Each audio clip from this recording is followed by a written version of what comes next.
Le sommet régional de l'OCS, l'Organisation de coopération de Shanghai, c'est une sorte de contre-G7 à laquelle prennent part de nombreux dirigeants asiatiques à Samarcande, en Ouzbékistan.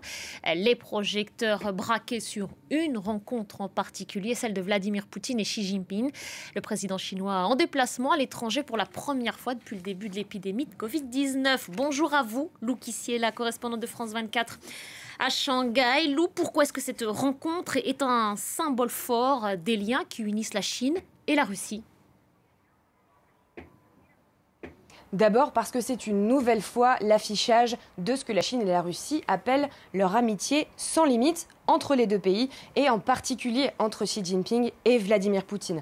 Les deux dirigeants se connaissent bien, ils se sont vus 38 fois depuis 2013. La dernière fois, c'était pour l'ouverture des JO d'hiver de Pékin en février dernier.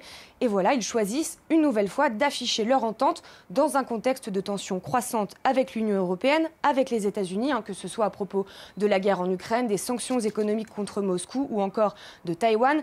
Le symbole, vous l'avez dit, est d'autant plus fort que c'est le premier déplacement de Xi Jinping à l'étranger depuis janvier 2020.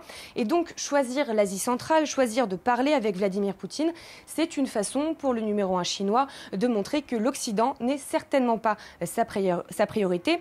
Reste à savoir maintenant ce que Xi Jinping va dire exactement à propos de la guerre en Ukraine.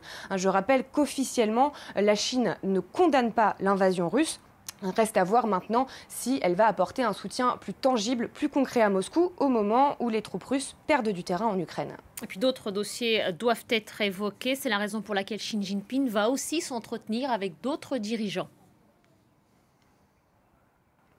Oui, il doit s'entretenir avec Narendra Modi, le Premier ministre indien, avec le Premier ministre pakistanais, Shehbaz Sharif, ou encore avec Recep Tayyip Erdogan, le président turc. L'OCS, l'Organisation de coopération de Shanghai, représente 40% de la population mondiale. Ça a été créé par la Chine et par la Russie, mais aussi, et c'est important, par le Kazakhstan, le Kirghizistan, le Tadjikistan, le Turkménistan et l'Ouzbékistan. Et tous ces pays sont des partenaires très importants de Pékin pour les nouvelles routes de la soie. C'est une zone où la Chine investit énormément pour développer les infrastructures et les échanges commerciaux. Et donc, comme c'est une zone clé de l'influence chinoise, Xi Jinping, c'est important pour lui de ménager les intérêts de tous ces pays d'Asie centrale. Ce sont d'anciennes républiques soviétiques, mais aujourd'hui, leurs intérêts ne sont pas toujours alignés sur ceux de Moscou, voire parfois certains craignent les velléités expansionnistes de leurs voisins russes. Lou Kissier est là depuis Shanghai. Merci à vous, Lou.